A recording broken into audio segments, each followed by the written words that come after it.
Welcome to Happy Hour, brought to you by Best Damn Bookkeeping. Dan, the game, the beer pong, do you feel that was an asset to your booth of drawing people in? Nope, not at all. Okay. All right. Interesting. And I think that was more just the energy of the crowd. Like, we didn't really gamify it. Like, were we giving away things? I don't know. Yeah. Did you guys give away anything to the person that won? Free setup. I emailed him. I don't know if he'll go or not. Oh, Michael's disappearing. Michael's falling into quicksand. Every kid's worst nightmare. Every kid's worst nightmare. It's the worst dad joke ever. But he, I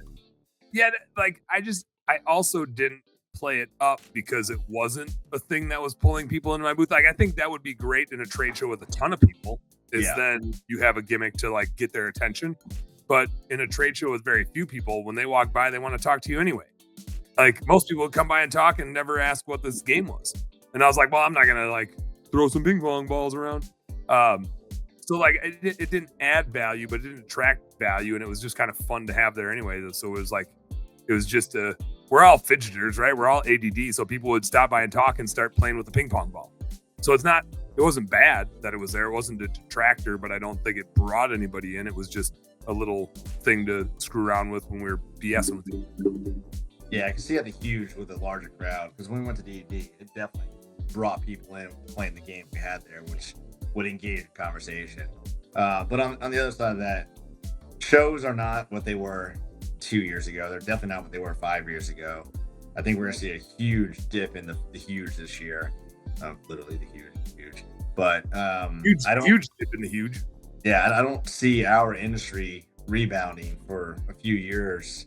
It's not speakers. I mean, we could put some big names on stage and they're not coming for speakers anymore. I think people just feel like there's no value in shows, and which is great because those people who think that aren't showing up, and it gives more time for people that do show up to get better connections and relationships, because there's nothing worse than having 50 people that don't want to be there. They're just, trying to get free swag and can't provide you value versus I don't know. There's probably 250 people that I saw through the show between the speakers and the vendors. Probably a little more than that, really. But regardless, there was a ton of value with those 250 people, like constant conversations. I met great relationships because of Ryan Lee, for him bringing the Light It Up Expo in there, which was phenomenal. That wouldn't have had he not been there or had this opportunity. So again, I'm grateful. I just don't see.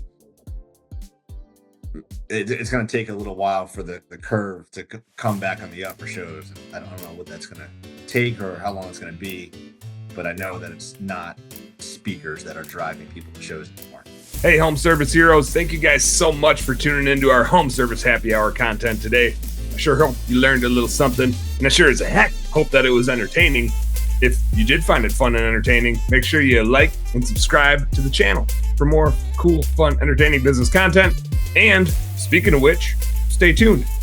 There's a little more here and a little more right here. Check it out.